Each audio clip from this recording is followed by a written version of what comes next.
পাকা বেতবাৰী খণ্ড উন্নয়ন বিষয়াৰ কাৰ্যালয়ৰ অধীনস্থ ৩৭ নং দক্ষিণ পূব পাকা গাঁও পঞ্চায়তত PMGY নামত ব্যাপক দুৰ্নীতিৰ অভিযোগ। হিতাধিকাৰীৰ নামনি অসমৰ বৰপেটা জিলাৰ বৰপেটা বিধানসভাৰ সমষ্টিৰ অধীনৰ দক্ষিণ পূব পাকা গাঁও পঞ্চায়তত প্ৰকৃত হিতাধিকাৰীৰ নাম কৰ্তন, অন্য হিতাধিকাৰীক PMGY গৃহ আবণ্টন দিয়াৰ গুৰুতৰ অভিযোগ কৰিছে পঞ্চায়ত দৰিদ্ৰ একাংশ হিতাধিকাৰীয়ে। পৰৱৰ্তী সময়ত ভিডিঅ' GRS পঞ্চায়তৰ সম্পাদক দুৰ্নীতিৰ বিৰুদ্ধে তথ্য সহকাৰে সবিস্তাৰে প্ৰকাশ কৰিম। Bureau report, Arunodoy Assam. আমাৰ পাকা বেতবাৰী উন্নয়ন খণ্ডৰ অধীনত আমাৰ ৩৭ নম্বৰ দক্ষিণ পূব পাকা গাঁও মানে আমাৰ 2018 চেঞ্চাছত মোৰ নামত আৰু এনেকুৱা তাৰমানে টোটেল 22-23জন মানুহৰ ঘৰ আছিল, লিষ্টত আছিল। কিন্তু আমাৰ যিটো GPC বা ছেক্ৰেটাৰীক সুধিলে, মই কেইবাদিনো সুধিছোঁ যে ছাৰ মোৰ ঘৰটো ৰেজিষ্ট্ৰেশ্যন কৰিব লাগে বোলে, বা মোৰ ঘৰটোত পইচা সোমোৱা নাই, বেলেগৰ পইচা সোমাই আছে, মোৰটো কেতিয়া সোমাব? তেখেতে কয় মানে যিটো এই ৰেজিষ্ট্ৰেশ্যন কৰে যিজন বিক্ৰম চৰকাৰ, তেওঁ কৈছে দাদা টেনশ্যন কৰিব নালাগে, এইটো আপোনাৰ মানে লিষ্টত নাম আছে যদি আপুনি পাবই, কোনো ধৰণৰ চিন্তা কৰিব নালাগে, এইটো সোমাব। মই তেখেতক আজি 4-5 মাহ ধৰি কৈ আছোঁ, কিন্তু তেখেতে এটা কথা কৈছে, এইটো টেনশ্যন কৰিব নালাগে, আপুনি বেংকত আপোনাৰ একাউণ্টত পইচাটো সোমাই যাব। আমাৰ এনে মোটামুটি মই শুনা মতে মানে লিষ্ট চালে গম ওলাই যাব, আমি 22-23জন আছোঁ।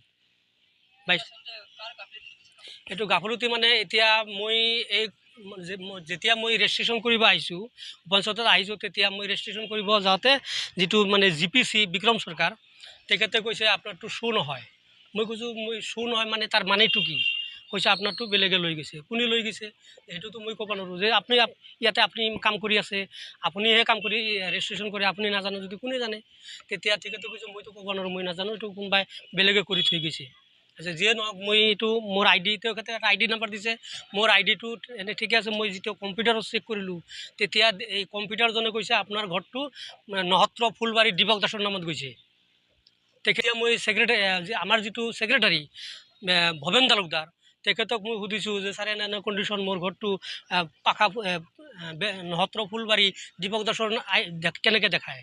তেখেতে কৈছে মইতো নাছিলোঁ, এইটো সেই সময়ত দীপ মেধি নামৰ মানুহজনৰ চাৰ্জত আছিল, তেওঁ কৰিছে এইবিলাক। আমি আৰু বিক্ৰমেহে জানে, মই এইবিলাক নাজানো, মই নাচালোঁ, মোৰ নামটো নক'ব দেই।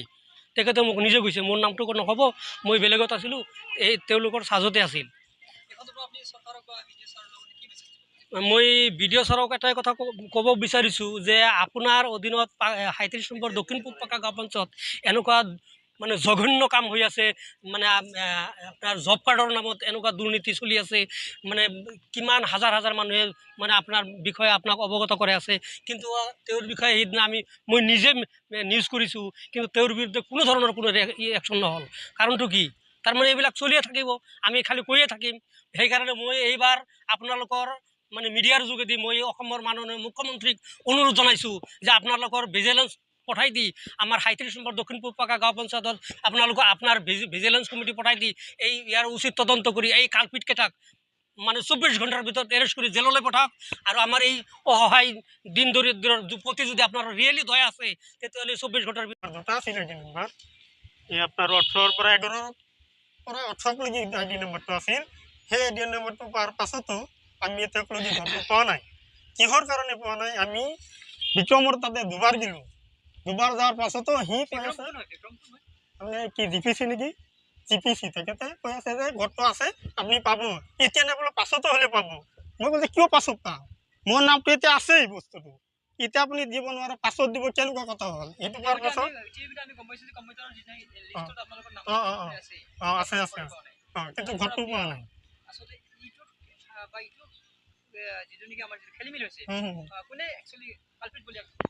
কালপিত বুলি আমি ভিডিঅ'কে বেছি দোষাৰোপ কৰোঁ, কাৰণ এখেতে তাতে বহি থাকি যদি কামটো নকৰে, তদন্তটো নকৰে, তেতিয়া কোনে কৰিব? আমি যাই তাতে কৰিম নেকি?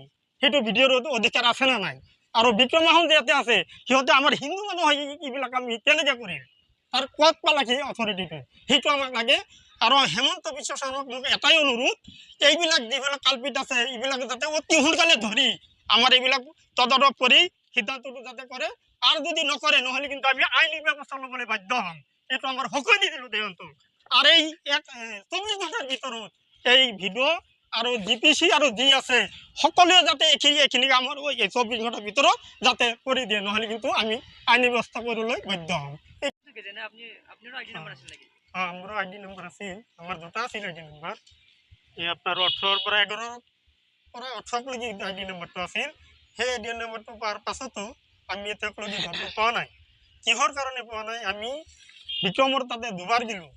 দুবাৰ যোৱাৰ পাছতো সি কৈ আছে মানে কি DPC নেকি, GPC তেখেতে কৈ আছে যে ঘৰটো আছে আপুনি পাব, এতিয়া নেপালে পাছতো হ'লে পাব।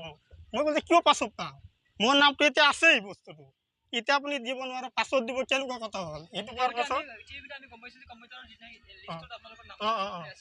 আছে কিন্তু ঘৰটো পোৱা নাই।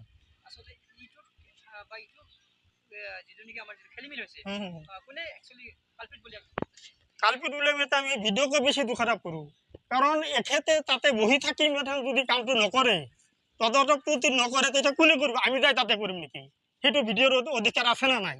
আৰু বিক্ৰমাহন ইয়াতে আছে, সিহঁতে আমাৰ হিন্দু মানুহ হয়, এইবিলাক আমি কেনেকৈ কৰিম? তাৰ ক'ত পালে সেই অথৰিটিটো, সেইটো আমাক লাগে। আৰু হেমন্ত বিশ্ব শৰ্মাক মোক এটাই অনুৰোধ, এইবিলাক যিবিলাক কালপিত আছে এইবিলাক যাতে অতি সোনকালে ধৰি আমাৰ এইবিলাক তদন্ত কৰি সিদ্ধান্তটো যাতে কৰে, আৰু যদি নকৰে নহ'লে কিন্তু আমি আইনী ব্যৱস্থা ল'বলৈ বাধ্য হ'ম। এইটো আমাৰ সকলোৱে দিছিলোঁ দেৱন্তক। আৰু এই 24 ঘণ্টাৰ ভিতৰত এই ভিডিঅ' আৰু DPC আৰু যি আছে সকলোৱে যাতে এইখিনি কামৰ 24 ঘণ্টাৰ ভিতৰত যাতে কৰি দিয়ে, নহ'লে কিন্তু আমি আইনী ব্যৱস্থা কৰিবলৈ বাধ্য হ'ম।